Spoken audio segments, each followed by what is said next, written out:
comienzan Conversaciones que Inspiran, con la conducción de Claudio Abruj. Un espacio para reflexionar juntos, sabiendo que tenemos la responsabilidad de construir un mundo mejor.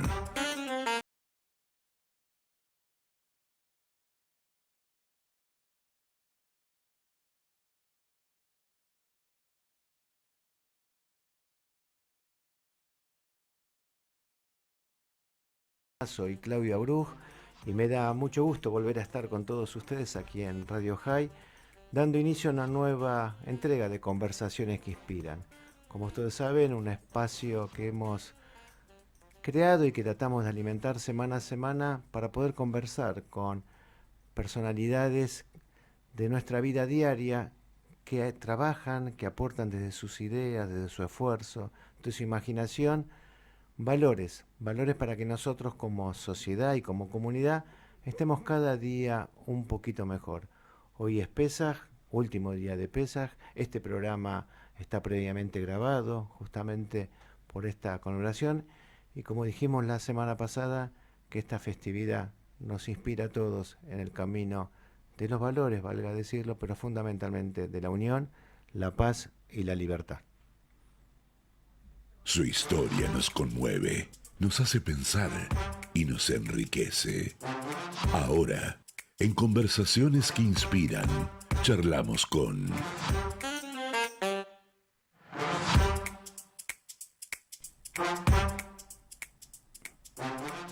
Semana tras semana tenemos la posibilidad de conversar largo y tendido y siempre nos queda corto el tiempo con una personalidad, con un profesional, con alguien que realmente pone el cuerpo, la cabeza, las ideas y fundamentalmente el sentimiento.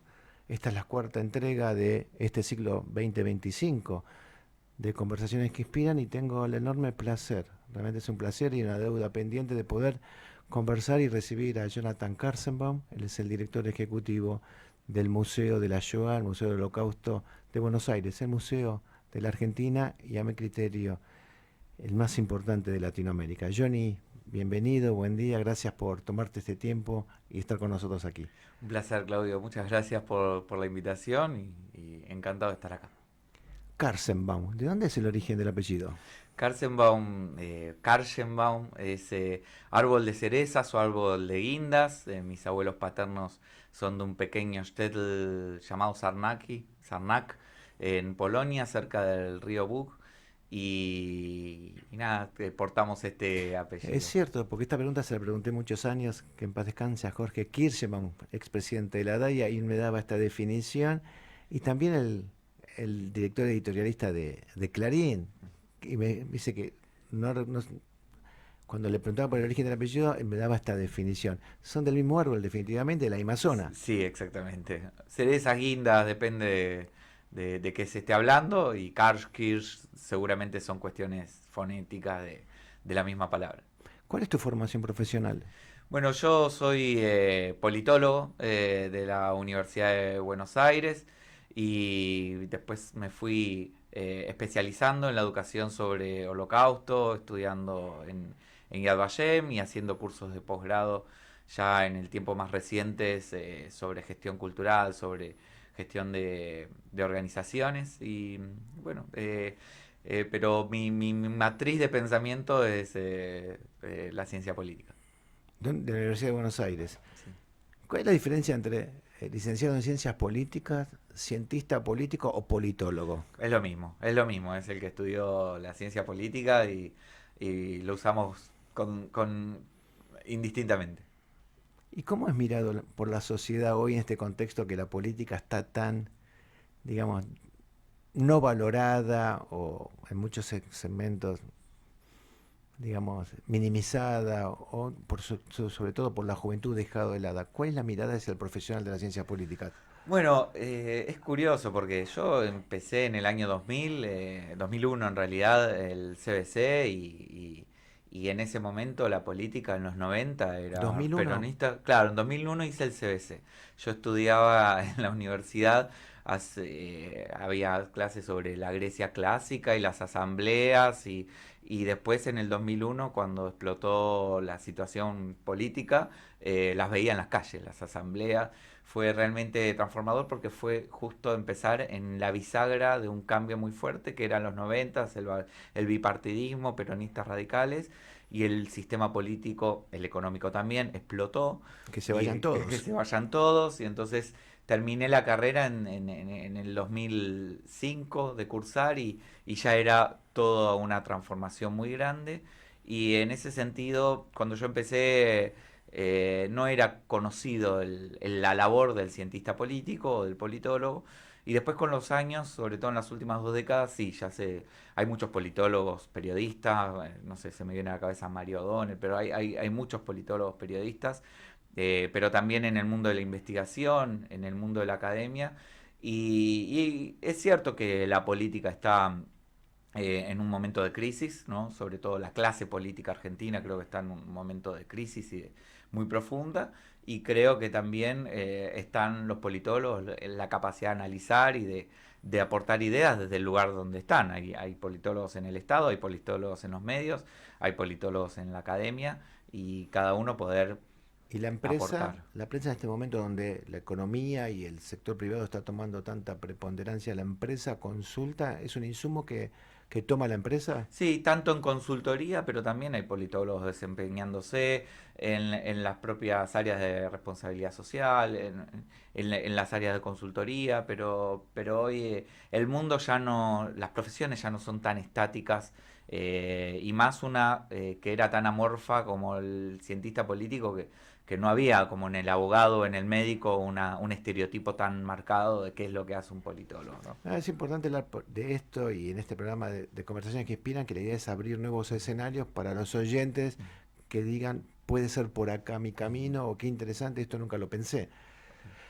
¿Y cómo llegás al mundo de la yoga? Porque los que te conocemos estás desde muy joven, involucrado al principio en Sherita Pleitá, la Sí. Sociedad de Sobrevivientes del Holocausto, después con Generaciones de la Shoah, ahora con el museo, pero desde muy joven estás involucrado profesionalmente. ¿Cómo llegas y por qué?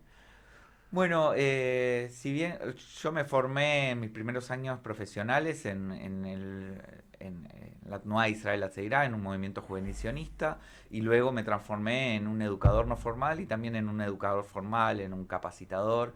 Y ahí tanto lo que era la historia del sionismo como la historia del holocausto fueron especialidades que me atrajeron. Pero lo cierto es que hasta el año 2007 estuve mucho en ese ámbito y en culminar mi formación profesional. Y en 2008, a finales de ese año, que me había tomado un año sabático, me llama Aida Ender, a quien conoces muy bien, Aida. muy amiga de mi tía Jane, y me dice, está buscando trabajo, qué sé yo. Aida era la secretaria general de Generaciones de la Shoah y junto con Sherita Pleitá me contrataron para trabajar y desarrollar las instituciones, su tarea, su quehacer, donde en ese momento afortunadamente había muchos sobrevivientes, acompañarlos a dar testimonio y bueno, y todo lo que tiene que ver con el trabajo organizacional e institucional.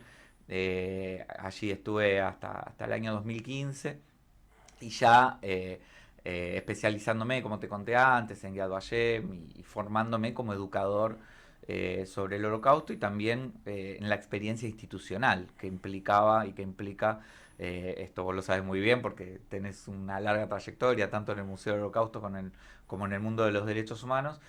Y bueno, y ahí en 2015 renuncié, buscando en realidad otros destinos que necesitaba después de 6 años y medio y muy contento y me fui de la mejor forma de esas dos instituciones por suerte y porque eran y son instituciones que construí o que aporté con mucho cariño y con gente muy valiosa, tanto los sobrevivientes como Diana Wang, Aida Ender, José Moscovich, León Que le Schmott. dieron muchísimo a la comunidad judía en el desarrollo, cuando se cuente la historia de la comunidad judía, Sherita Pleitá y Generación de Shoah son pilares fundamentales y estas personas que vos nombrás son dignas de todo el respeto. Efectivamente, y la verdad es que ahí el proyecto Aprendiz, los cuadernos de la Shoah, que son los proyectos más emblemáticos de esos años, a mí me llenan de orgullo y todavía siguen teniendo impacto al día de hoy. Lo cierto es que a finales del 2015 me llaman porque Gabriela Scheyer, que trabajó con vos como directora del museo cuando vos eras presidente, había decidido dar un paso al costado y buscar nuevos rumbos. Y me llama Manuel Kozriniec como secretario general entonces del museo para entrevistarme, y después de un proceso de entrevistas, el 1 de marzo del 2016, empecé como director del Museo del Holocausto de Buenos Aires. Y nada, ya con todo ese background de generaciones de la Shoah y Sherita Pleitá, nada, vivenciando lo que fue la transformación del museo en todos estos años, y muy me siento muy privilegiado de toda Me acuerdo de esta... esas conversaciones porque Sí, Manuel me llamó y me dijo, voy a entrevistar a Jonathan, y me parece fantástico. Pero gracias. me quedé enganchado con algo que dijiste de tu recorrido. Y dijiste, después me fui perfeccionando como un educador de la Shoah. Yo tengo como mis escritores máximos a Elie Wiesel y Albert Camus. Elie Wiesel tiene una respuesta que la digo siempre cuando cuando un maestro le pregunta a él en una carta, ¿por qué insiste tanto cuando él empieza a hablar de la Shoah y a escribir? ¿Por qué escribe tanto sobre esto? Él le dice al otro como maestro, dice, cuando entiendas de qué se trate y lo tomas, te vas a convertir en un mensajero. Claro. Y esa es la obligación para el sobreviviente. Y vos planteas esto y decís, me convertí, o me transformé, o me preparé para ser un educador de la Shoah. Sos un mensajero. Ahora te pregunto a vos, ¿qué significa educar sobre la Shoah? Porque están aquellos que te dicen, otra vez la memoria, otra vez venir con la historia. ¿Cómo le explicás, sobre todo en este momento de tanta banalidad en la sociedad, no solamente en Argentina, en el mundo, ser un educador de la Shoah? Es muy buena la pregunta, porque a veces cuando uno hace algo hace tanto tiempo, ya más de 15, 16 años, lo naturaliza, y estas preguntas nos permiten reconectarnos con eso. Eh, Arrancamos la conversación y vos me preguntaste por mi apellido, Karsenbaum. Mis abuelos eran de Unstetl y se escaparon de los nazis y se refugiaron en la Unión Soviética y sobrevivieron al Holocausto gracias a que los soviéticos los deportaron a Siberia. Vivieron el espanto, pero no el espanto del lado o del otro lado de la frontera que vivieron los judíos que, que murieron en los campos, y mucha de la familia de mis abuelos fueron asesinadas en Treblinka, y en ese sentido hay algo personal que se pone en juego, y que al principio cuando me dedicaba a esto no lo tenía tan incorporado, pero en el último tiempo sí. Soy un nieto de sobrevivientes que quiere que esas lecciones, que lo que le pasó a la familia de mis abuelos no le pase a nadie más. Y en ese sentido buscar las mejores estrategias y herramientas para llegar a la población y adaptarlo al mundo actual. Es decir, educar sobre el holocausto en los 80 es muy distinto que en los 2000 y es muy distinto que en 2025. Y ¿Por qué? para eso, ¿por qué? Porque cambió, porque hoy hay redes sociales, hay TikTok, hay una diversidad de opciones y una diversidad de temas, donde este tema es un tema más de lo que puede ser atractivo, interesante, y en eso está el desafío, y no por nada el museo se renovó también para dar nuevas propuestas y nuevas herramientas de transmisión, que creo que son necesarias porque la temática es importante. Todos sabemos, y seguramente todos los oyentes coinciden que la temática es importante, pero tenemos que convencer al resto del mundo por qué sigue siendo vigente enseñar sobre el holocausto. Y esto que es obvio, que el peligro de los discursos de odio, el peligro de la deshumanización, todos los caminos que pueden llevar a un Auschwitz. Ahora cumplimos 80 años de la llegada de los soviéticos al campo de Auschwitz y de la liberación. Bueno, eso que para nosotros es obvio, para el resto del mundo no es obvio. Y tenemos que seguir intentando convencer de que esto no puede volver a pasar. De lo que es obvio, yo también tengo cierta reserva porque me encuentro también dentro del mundo judío. Vos sos nieto de sobreviviente, yo soy bisnieto de quien murió y llevó su nombre, de quien murió en la Shoah, pero me encuentro con mucha gente de la comunidad judía que la Shoah es un tema muy lejano y no se incorpora, y ahí me duele, digo, ¿cómo cómo no estás ligado a ese tema, pero es otro análisis. Pero vos antes planteaste la palabra desafío. Ayer se cumplieron 82 años del levantamiento del gueto de Varsovia. Hoy es 20, fue el 19 de abril del 43. Pesa, justamente. Un hecho heroico que se tiene que recordar con un valor impresionante. Y vos hablaste del desafío y de los cambios de época. Y yo recuerdo, en los años 70, principios de los 80, irrumpe en Buenos Aires en la televisión la película Holocausto, que se daba, para que los que no saben o no lo recuerdan, se daba por entrega semanal en Canal 9, y después las instituciones judías no daban abasto de la gente que convocaban para poder pasarlo con una videocasetera y una pantalla. Tiempos iniciales de la tecnología. Después ya en los 90 llega el cine, digamos, explota con el cine con Schindler. Y llegamos al momento de hoy donde los sobrevivientes cada vez se van. O sea, cada día nos enteramos de otro sobreviviente que termina su ciclo en este mundo. Su fuerza para contar ya no está. ¿Cuál es el desafío? ¿Cómo se enfrenta el desafío de contar la Shoah sin ellos? Porque ellos fueron una voz potente, por eso comentaba las épocas. Bueno, la verdad es que antes hablábamos del proyecto Aprendiz y fue resultado de ese diagnóstico. O vos conocés bien el testimonio interactivo de Lea Novera que tenemos en el museo, que también intentó emular o replicar lo que es el privilegio que hemos tenido generacionalmente de poder conversar y dialogar con los sobrevivientes.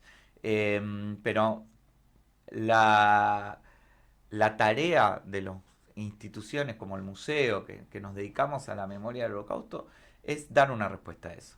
Es dar una respuesta a que las generaciones actuales se puedan conectar con el tema, y hay iniciativas de todo tipo que afortunadamente van floreciendo, algunas de personas interesadas en alguna temática, porque también es esto de que hoy los intereses personales también se ponen en juego a la hora de por qué me interesa el Holocausto y porque me gusta el arte. Entonces recorro los artistas que fueron asesinados en el Holocausto, los artistas que hicieron arte sobre el Holocausto, o vos mencionabas a Elie Wiesel. Bueno, me interesa la biografía de los sobrevivientes que escribieron sobre el tema, y creo que lo la gran ventaja de la memoria del Holocausto es que hay muchísimo abundante material gracias al trabajo de décadas de la comunidad judía, del Estado de Israel y de los estados en las últimas décadas para construir esa memoria. Hay archivos y el desafío que vos me preguntabas es cómo convertir todo ese abundante material en algo que sea atractivo para las nuevas generaciones que scrollean videos y a los 10 segundos cambian, ¿no? Cómo hacer para que una visita al museo sea significativa para todas las personas que se acercan. Cómo hacer para que esos testimonios de sobrevivientes que podían durar 2 horas, que hoy difícilmente alguien se siente 2 horas a ver, bueno, cómo recortar esos clips que nos permitan generar ese atractivo. Y bueno, en eso estamos, esa es nuestra misión, y es una misión difícil en el mundo de hoy, pero con un terreno ya ganado en muchos sentidos. Hoy el ciudadano promedio escuchó hablar o de Auschwitz o de Ana Frank, o de la lista de Schindler o de Primo Levi. Por algún lado hay de donde tirar para que eso se transforme en un contenido y en una reflexión.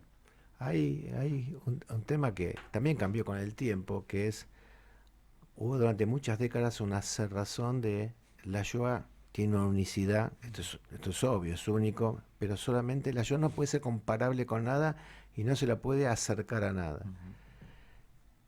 Tenemos el genocidio armenio, que también estamos justamente en esta semana. El 24 es el día que se recuerda el genocidio armenio, ocurrió entre el 1915 y 1918.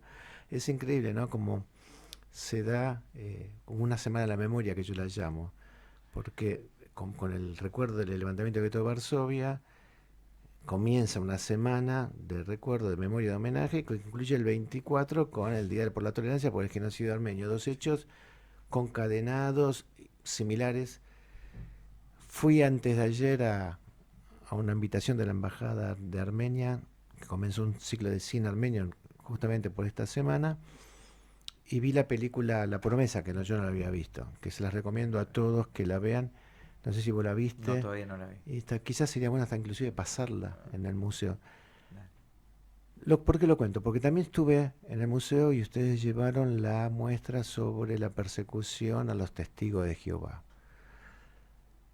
Y es realmente conmovedora, porque son las mismas fotos, son los mismos testimonios, es la misma lucha por la libertad, la misma estigmatización y de algo que la sociedad no se apropia de eso y que el mundo judío, si bien habló siempre, murieron judíos, murieron gitanos, murieron homosexuales, murieron testigos de Jehová, murieron comunistas, murieron opositores, pero ponerlo en escena, esto no era común. Esto es un paso adelante que hace el museo. Tiene que ver con esta nueva forma de buscar herramientas de enseñar la Shoah. Sí, sí, sin dudas, estas tragedias de la humanidad dialogan y habilitar ese Dialogan. diálogo es un desafío porque depende dónde y depende con quién. No es lo mismo un panel académico donde se analizan las diferencias y similitudes del genocidio armenio que alguien que va y dice, bueno, esto es todo lo mismo, ¿no?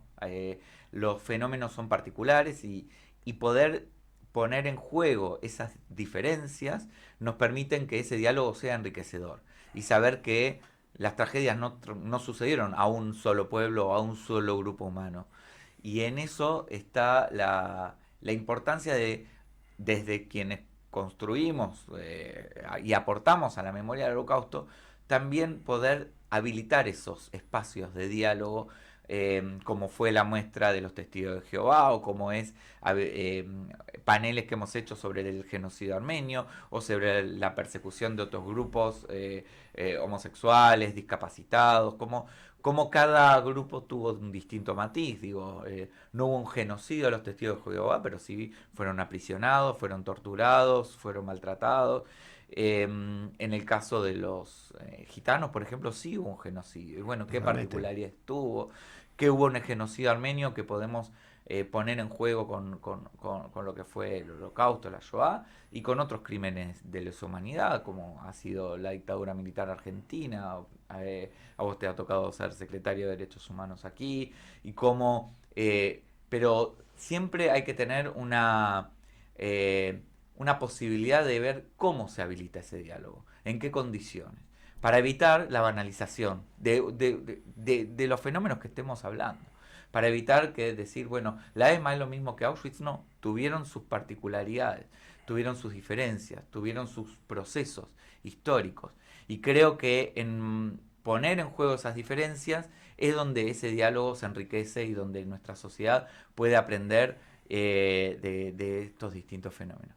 Pero es linda la palabra de diálogo que vos traes. Las distintas tragedias, los distintos genocidios dialogan.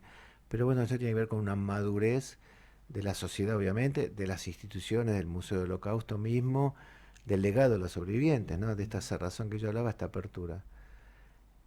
¿Cómo definís al Museo del Holocausto hoy que cumplió 30 años? Bueno, el Museo del Holocausto es una institución que tiene como misión preservar el legado que nos dejaron los sobrevivientes del Holocausto, de recordar y de transformar esta tragedia en un aprendizaje para el mundo de hoy. Y esa misión ha cambiado a lo largo de las décadas, en el sentido, cambiado en las formas, no en la esencia. El Museo del Holocausto hoy tiene una responsabilidad social y política muy importante. Está en un lugar muy visible, en un lugar muy sensible, porque la memoria del Holocausto toca la sensibilidad no solamente de los familiares de las víctimas, sino de toda la comunidad judía y de buena parte de la sociedad. En la Argentina lo podemos palpar muy fuertemente, que está muy comprometida con la memoria del Holocausto. A vos te ha tocado trabajar con infinidad de dirigentes, de líderes de opinión, de periodistas que están sensibilizados con la memoria del Holocausto, Sin duda. de funcionarios públicos, y para nosotros eso es honrar ese legado de los sobrevivientes. Cada vez que viene un juez, un fiscal, un policía, un docente, un líder sindical, un dirigente de un club deportivo, cada vez que vienen al museo, nosotros estamos honrando ese legado, porque ahí hay un efecto multiplicador.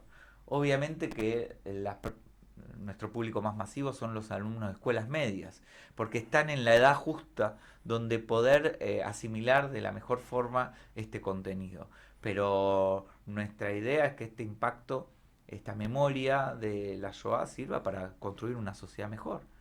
Nosotros estamos convencidos de que cualquier persona que visita el museo, cualquier persona que se acerca a la temática del Holocausto, como esto que contabas de Camus y de Elie Wiesel, una vez que te acercás, ya no podés ser indiferente a esa temática. Ya no podés ser indiferente a una noticia sobre esto.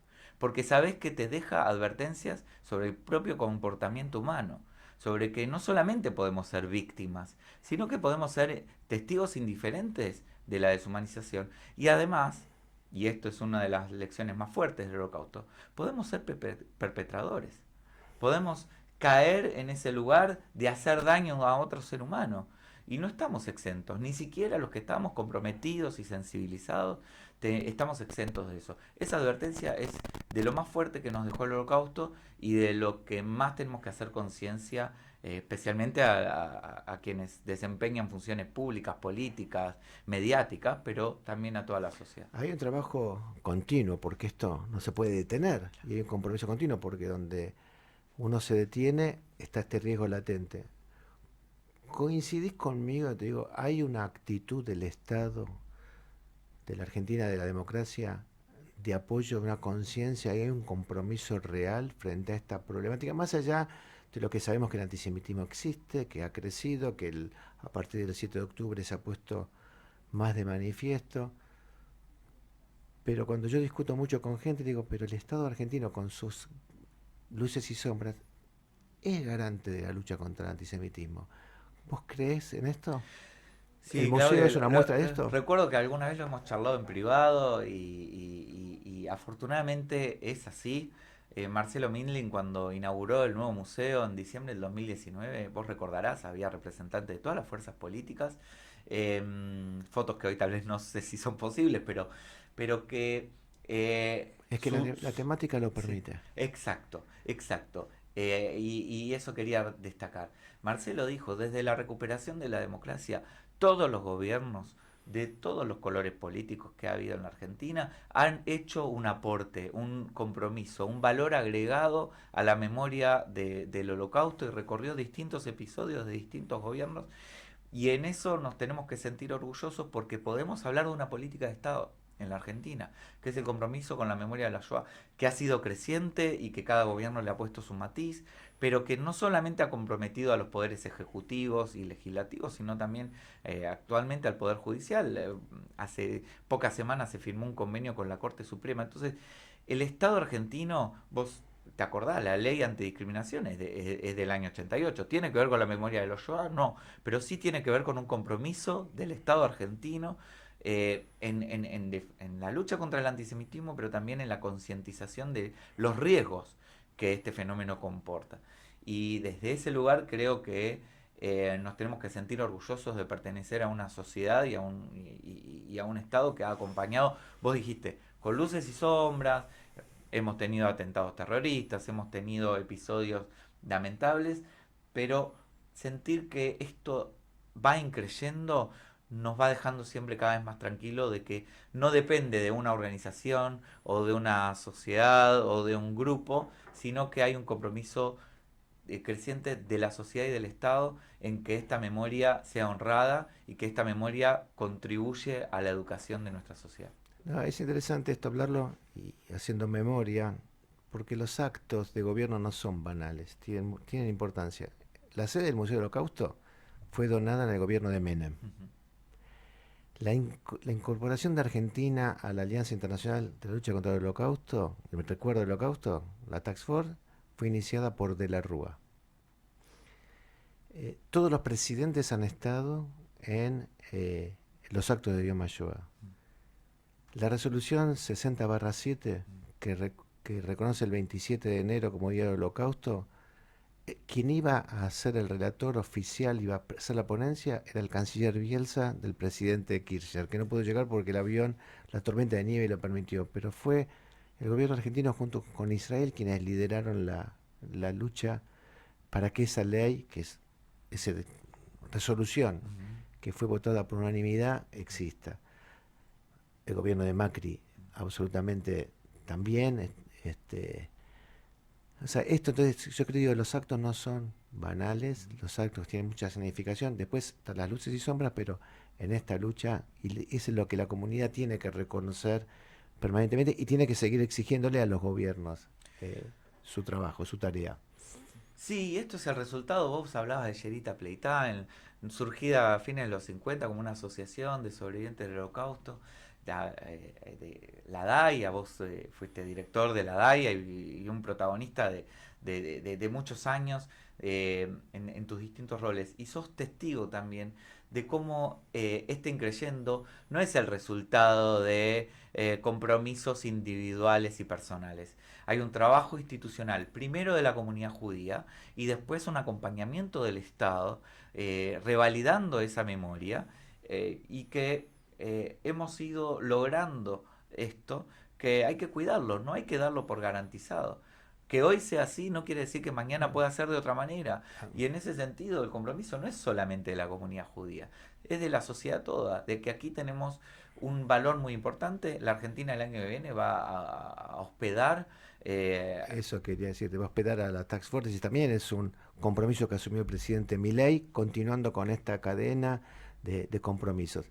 Vamos a hacer una tanda, dale, te pido que perfecto. te quedes Sí, y que pienses, porque te voy a preguntar una gran anécdota de tu vida que tenga que ver con esto. dale, perfecto. Seguimos en Conversaciones que Inspiran.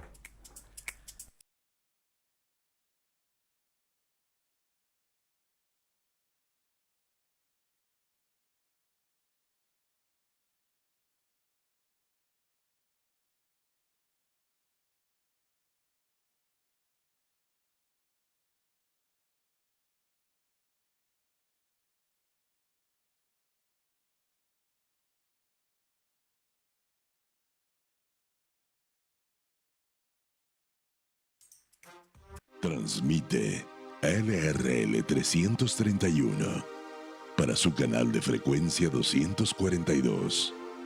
Radio High 96.3. La radio judía de Latinoamérica. En la ciudad, para evitar contagios en las aulas, vacuna a los chicos respetando el calendario de vacunación. Entrá a buenosaires.gov.ar/salud y conocé los vacunatorios o centros de salud más cercanos. Buenos Aires Ciudad. Transmite LRL 331 para su canal de frecuencia 242. Radio High 96.3.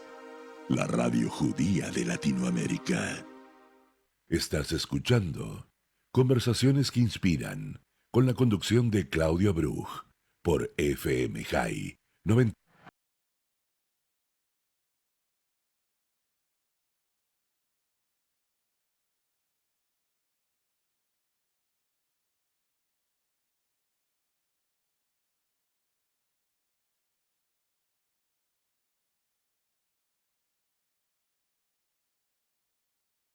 La Shoah, Museo del Holocausto de Buenos Aires, Argentina, tiene una definición formal, pero es el Museo del Holocausto de la Argentina.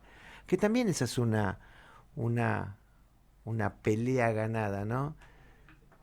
Durante mucho tiempo la comunidad judía se negaba a reconocer la palabra holocausto y decía, es una Shoah. Porque holocausto es un sacrificio y, y los judíos no fuimos, la famosa frase de como ovejas al matadero, pero hoy ya está internacionalizada, que es el holocausto. Explícanos un poco cómo se dio este cambio. Tiene que ver con el Museo del Holocausto en Washington, que se instala como Holocaust Museum. Sí, tiene que ver con disputas de memorias, ¿no? Y con cómo se construye y qué palabra le damos a un fenómeno tan dramático y que ha tenido su punto álgido, como vos decías, hace unas décadas y que hoy en día ese debate ya está saldado. Es decir, cuando se empezó con el tema, la palabra holocausto aparece por el tema de las cenizas y la reducción a cenizas y se instaló muy fuerte en el mundo occidental como tal, y sí, el Museo de Washington puso esto. Pero fue en Israel donde la palabra Shoah apareció, que es verdad que es una palabra mejor para definir el fenómeno, pero que también tiene sus problemáticas porque habla de una devastación total. Y en eso, en esas disputas de memoria, es verdad que en algún momento, bueno, hablemos de Shoah y no de Sí, Holocausto. Joan refiere a un Claro, término, un viento devastador, claro, algo una que vino, una catástrofe. catombe que se Claro, produjo. claro. Holocausto Su invoca algo más sacrificio. voluntario. Exactamente, pero aún así no fue una debacle de la naturaleza. Digo, hay quienes dicen, no, Shoah tampoco, entonces hablemos de genocidio judío, que es la técnica, sí, pero yo digo, soy el director del Museo del Genocidio Judío y nadie va a entender. Entonces, hubo una comprensión de que la palabra holocausto tiene un alcance universal y que la palabra Shoah la usamos como sinónimo, pero en términos comunicacionales usamos las dos. Hablaste recién del tiempo, hablábamos de la Sí, dimensión del tiempo, cómo fue cambiando un montón sí. de cosas, así que te pido que hagas una abstracción un segundo, que te concentres porque me vas a tener que contestar algo que viene ahora. Algunos recuerdan su infancia, otros un hecho trascendente en su vida, un día soleado o aquella tarde de verano. Ahora, en Conversaciones que Inspiran, la anécdota más inspiradora.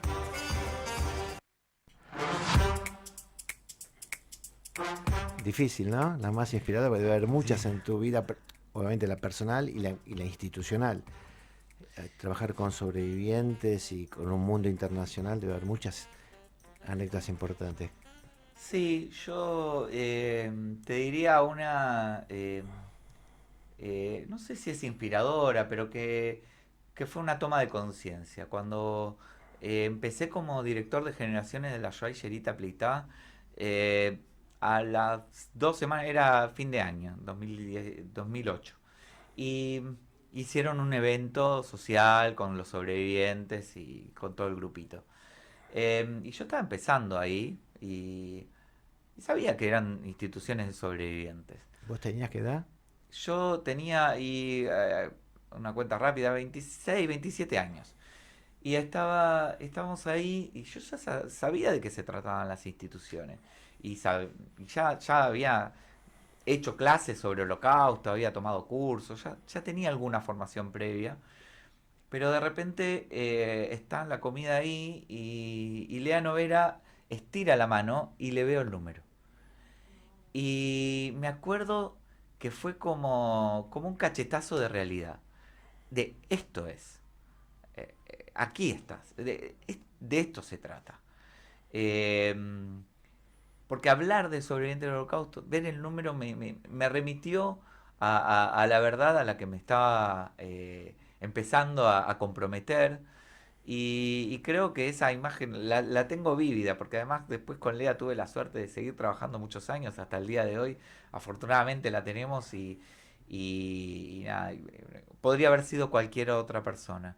Pero ese número representa la deshumanización, representa la tragedia, pero también representa el volver a vivir. Vos la conocés a Lea, es un canto a la vida. Y traje esa anécdota porque para mí fue un baño de concientización de que cuando hablamos del holocausto a veces perdemos la noción de la magnitud de la tragedia, de lo que uno está hablando, de las vidas destruidas, tanto de las víctimas como de las familias de esas víctimas y de los sobrevivientes. Y cuando decimos honrar la memoria, nos estamos haciendo referencia a que si eso sucedió, nosotros tenemos que hacer todo lo posible para ir en el sentido contrario. Está muy buena y es muy emotiva la anécdota. Y me trajiste ese recuerdo cuando me tocó también en el 2001, desde la DAIA, empezar con el proyecto de asistencia a los sobrevivientes en estado de necesidad. Y ahí también me cambia el paradigma, porque ahí empezaron a llegar fondos desde Suiza y fondos desde la Claims Conference para ayudar. Y se empezó a hacer un censo de los un montón de sobrevivientes en estado de necesidad que no se los conocía, que la comunidad no los conocía. Pero ahí empecé a conocer otra dimensión, que es la vida presente del sobreviviente y el pasado que tuvo que ver con su resiliencia, los que pudieron y los que no pudieron. Y creo que Generación Ayuá y Yeita Pleitá cumplió con ese rol y ahora lo cumple el museo, ¿no? De, bueno, la vida actual del sobreviviente, Sí, ahí te agrego a la Fundación Tzedaká, También. que sostiene el programa que vos estás mencionando hoy en día con la ayuda a los sobrevivientes en su vida real, porque cuando quienes vivimos en el mundo institucional hablamos de sobrevivientes del Holocausto, hablamos de una minoría que tuvo el coraje, la posibilidad, la oportunidad y las ganas de dar testimonio. Pero representa una minoría dentro de ese universo mucho más grande de sobrevivientes que no quisieron, no supieron, no pudieron, ni siquiera a veces reconocerse como sobrevivientes hasta muy tardíamente en sus vidas y que vivieron una vida normal, natural y que no hicieron de esa condición de sobrevivientes una identidad y que por el otro lado, y eso que vos contás fue una toma de conciencia no solamente de poder ayudarlos en el último tramo de sus vidas, sino de reconocerles que esa tragedia que vivieron merece ser compensada, entre comillas, ¿no? Acompañada de alguna manera, ¿no? Otros habían logrado ya en los 50, 60 hacer trámites frente a Alemania de indemnización, pero hubo una gran mayoría que no tenían ni documentos, ni papeles, ni testimonio para poder hacerlo y por eso ese programa de ayuda ha sido y sigue siendo muy importante, ¿no?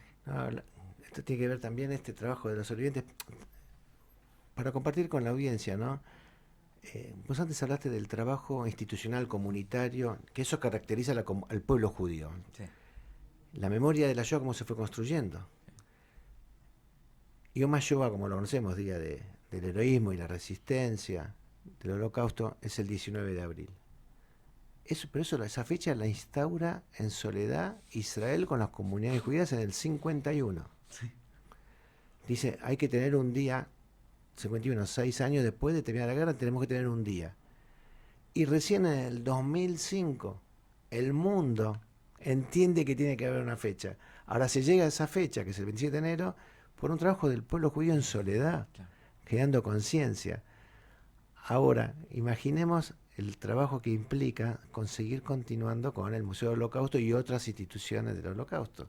Entonces, ¿qué lugar ocupa hoy para vos el Museo del Holocausto en la ciudad y con qué nuevas propuestas nos encontramos ahora?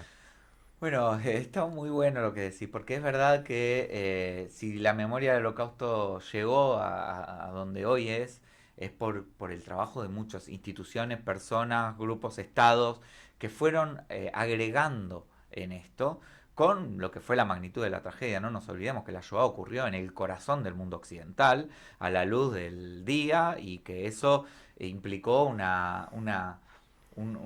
profundo golpe a las promesas de la modernidad, ¿no?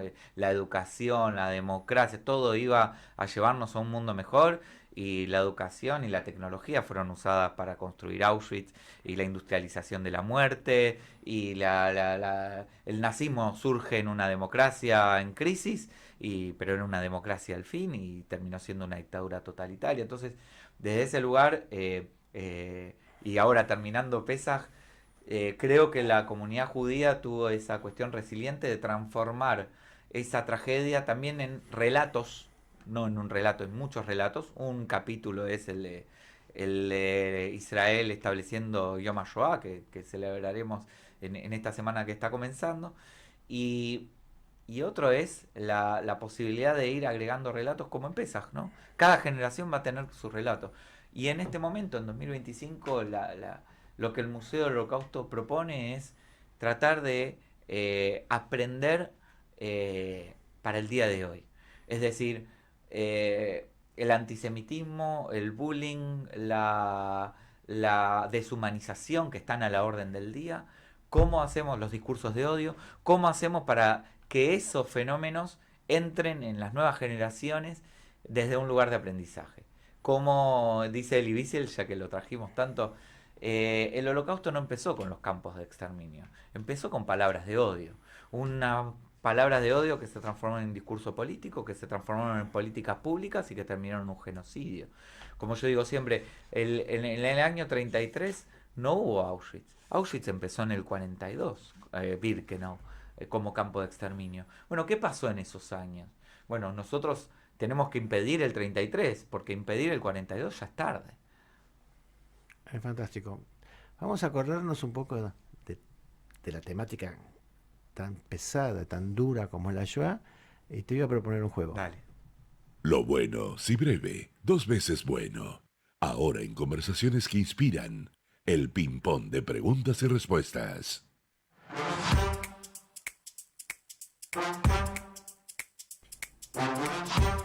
Vamos a tratar de conocer al personaje detrás del personaje, porque no creo que estés 24 horas consumiendo estas temáticas que son tan duras.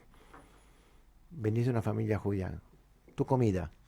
¿Mi comida favorita? Sí. Y los kreplas en Rosh Hashanah y el gefilte fish en Pesach. Familias que nací al 100% y nada, los manjares de la infancia son irreemplazables. Irreemplazables. ¿Deporte? Hoy en día fútbol, no soy ducho en el tema, pero lo hago con amigos ¿Jugás? una vez por semana, sí. ¿Fútbol 5? Sí. ¿Y de qué Una vez jugás? por semana. No, en fútbol 5 voy rotando, pero... Lo que te dejan. Y lo que el cuerpo me da, la verdad que hago lo que puedo. Un hobby. ¿Con qué te distraes? Y Un hobby con qué te concentras. lecturas, películas y series. Depende el momento de la vida, pero soy cinéfilo y soy bibliófilo, entonces ahí entre una Justo cosa y la las dos preguntas que venían. ¿Un libro? Y es difícil elegir, pero me estás poniendo en un apriete, pero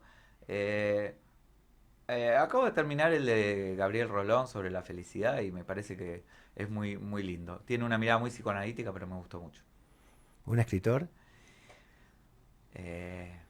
Y ahí creo que el que mejor me interpeló, es muy difícil también. Eh, ah, Quiere decir yo que hay diría- muchos. Sí, hay muchos. Yo te diría, bueno, Primo Levi, creo que vamos a ir por ahí, que es más cómodo para mí. Pero Primo Levi, sin duda. La pregunta que caía, ya lo anticipaste, la película. Bueno, ahí sí, el Padrino, pero no es un cliché. Soy muy fanático del Padrino. Me parece que es más el Padrino 2 que el Padrino 1. No, pero aparte los que, a mí me encanta Sí. el cine, no soy un entendido, no puedo sentarme y decir, analizarlo, pero los analistas de cine dicen que El Padrino hizo un quiebre en la forma de filmar la película, lo que trae, más allá de la historia Sí. que cuenta, ¿no? Hay algo de lo completo, ¿no? Está completa. Todo lo que cuenta está Es bien. lo que dicen los y especialistas. es eso. Es muy completa. Pero tengo más, pero creo que por ahí zafo del ping-pong. Un ídolo, un Hoy por hoy. alguien a quien admiras. Hoy por hoy, Messi, porque lo que hace dentro de la cancha es extraordinario y cómo se porta fuera de la cancha también lo es. Y muy poca gente mira su conducta fuera de la cancha, como personalidad pública. Ser Messi debe ser de lo más difícil del mundo por la enorme exposición que tiene y sin embargo me encantan los mensajes que da y bueno, obviamente que la Copa del Mundo y todo, pero ya antes la Copa del Mundo me conmueve en los dos lados, adentro y afuera de la cancha. Qué lindo lo que traes. Pensé que ibas a traerme a un intelectual, un artista. Es fantástico, traes porque es un ejemplo del momento, realmente. Es que es la palabra ídolo la que me llevó ahí. Tal vez si me decías una personalidad o un pensador iba por otro lado, pero es un ídolo porque todo lo que ha hecho lo ha hecho de forma extraordinaria y es un ejemplo para la sociedad también. ¿Un sueño? Un sueño, eh, ver las luces del norte en la aurora boreal. Es un sueño, sí. Mirá qué lindo, ¿eh? una Es cosa- poético, ¿eh? Me encanta, lo astronómico me encanta. Qué lindo, la verdad que nos pusimos en otro escenario. La verdad que fantástico. Y la verdad, ligados a la Shoah, vos hablás de ver las luces del norte, la aureola boreal. La verdad que no pudo dejar de asociarlo con lo que muchos libros de sobrevivientes hablaban, ¿no? De cuando Víctor Frankl, por excelencia, mirar el cielo, mirar esas luces, digo, me trajo esa imagen. Quizás por el tema, asociando con el tema que estamos hablando, ¿no? Y hablando de libros, y ya antes de llegar al final del programa, antes de empezar, yo te estábamos comentando el último libro de Sacheri, lo que a mí me representaba, que viene a traer una época silenciada de la sociedad argentina que tiene que ver con cómo vivió la sociedad ese momento de la guerra de Malvinas. No lo heroico de los soldados, no los análisis de los militares, sino el silencio de la sociedad y qué pasaba. De eso no se habla mucho. Con la Shoah dijimos, pasó mucho tiempo, pero es el día de hoy que siguen apareciendo todos los días libros, películas, documentales, instituciones. ¿A qué lo atribuís? Creo que es una temática que tocó, como decía, valores muy profundos de la condición humana. Y que genera un atractivo tanto para un escritor como para un sobreviviente, como para un documentalista. Todavía hay mucha, lamentablemente, todavía hay mucha tela para cortar por la magnitud y porque lo que decía antes de el enorme reservorio documental que ha quedado de esta tragedia. Una de las problemáticas del genocidio armenio es eso. No ha quedado No ha quedado. tanta documentación, pero a eso se suma que todavía no tenemos las respuestas del holocausto.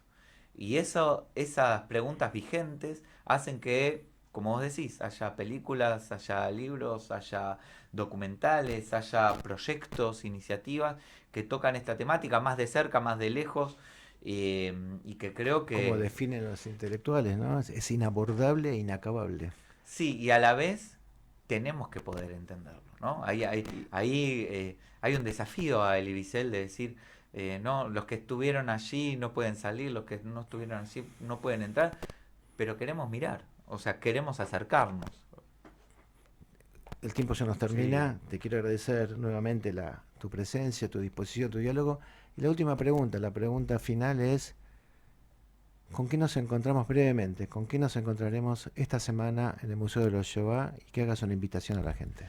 Bueno, esta semana será una semana muy especial porque habrá publicaciones, actividades, testimonios de sobrevivientes que fomenta el museo. Por supuesto, el miércoles 23, este miércoles, junto a la DAIA, el acto central de Yom HaShoah. Y ojalá que todos puedan participar activamente e invitar a todos los oyentes de esta radio, los que también la ven por streaming, a sumarse a todas las iniciativas que haya en redes. Es un día para honrar la memoria, para el que quiere recordar a un sobreviviente, el que quiere poner un libro, el que quiere hablar de alguna película en sus redes sociales, en su vida cotidiana, también son formas de homenajear a las víctimas. Johnny, muchísimas gracias. Muchas gracias, Claudio. Y Muchas seguiremos hablando en próximos encuentros. gracias. Ojalá, así sea. Así terminamos otra entrega de Conversaciones que Inspiran en un día muy especial de Pesaj, de recuerdo del levantamiento del gueto de Varsovia, el día de la Shoah, y como siempre mucho para seguir construyendo en conjunto. A todos gracias por la atención, Hag Sameach, Shavua Tov, y nos encontramos el domingo que viene, Dios mediante, aquí en High 96.3.